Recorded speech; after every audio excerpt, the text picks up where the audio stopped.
Hello बच्चों, चलिए प्रश्न देखते हैं। प्रश्न फलनों का x के सापेक्ष अवकल गुणांक ज्ञात कीजिए। फलन हमें यहाँ से दिया गया है x square plus 2x plus 2 गुणा में हमारे पास 10x। तो इस फलन का हमें x के सापेक्ष अवकल गुणांक ज्ञात करना है। तो इस अवधारणा इस प्रश्न को सरल करने हेतु तो हमारे पास यहाँ से मुख्य अवधारणा कार्य करेगी।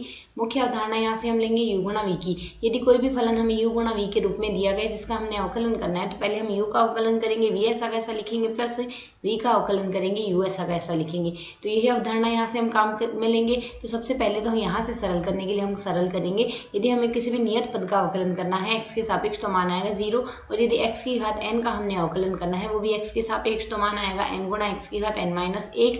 साथ ही यदि हमें यहाँ से 10x का अवकलन करना है तो 10x का अवकलन यदि x के सापेक्ष किया जाए तो मान आएगा हमारे पास यहाँ से sec स्क्वायर x। तो यदि हम यहाँ से सरल करें तो हमें यहाँ पर पद क्या दिया गया है, दिया गया पद दिया गया x square plus 2x plus 2 दिया गया है। साथ ही हमने यहाँ से 10x दिया गया, इसका हमने क्या करना है, अवकलन करना है, वो भी x के सापेक्ष।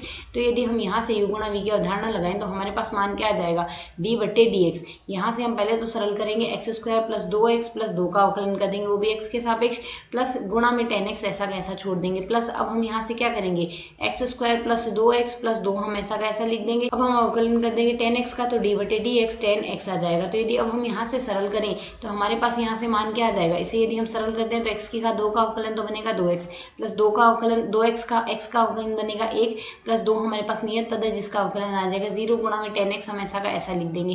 प्लस अब हम लिखेंगे x square plus 2x plus 2 हम ऐसा का ऐसा लिख देंगे, और 10x का अवकलन हमारे पास बन जाएगा यहाँ से sec स्क्वायर x। तो यदि अब हम यहाँ से इसे सरल कर लें तो दिए गए पद को सरल करके हम क्या लिख सकते हैं, 2x प्लस 2 आ जाएगा, और गुणा में हमारे पास बन रहा है 10x प्लस ठीक इसी प्रकार x square plus 2x plus 2 आ जाएगा हमारे पास, साथ ही गुणा में बन रहा है हमारे पास sec स्क्वायर x। तो यदि दोनों पदों में देखें तो हम यहाँ से देख सकते हैं एक्स स्क्वायर गुणा में आ रहा है हमारे पास sec स्क्वायर x। तो ऐसा कैसा आ रहा है, बाकी दोनों पदों में 2x प्लस 2 यदि हम उभयनिष्ठ ले लेते हैं, 2x प्लस 2 उभयनिष्ठ ले ले, शेष बचेगा हमारे पास यहाँ से एक पद में से 10x आ रहा है प्लस दूसरे पद में से हमारे पास sec स्क्वायर x आ रहा है। तो यह आ जाएगा हमें यहाँ से दिए गए पद का x के सापेक्ष अवकलन या अवकल गुणांक। आशा है समझ आया। धन्यवाद।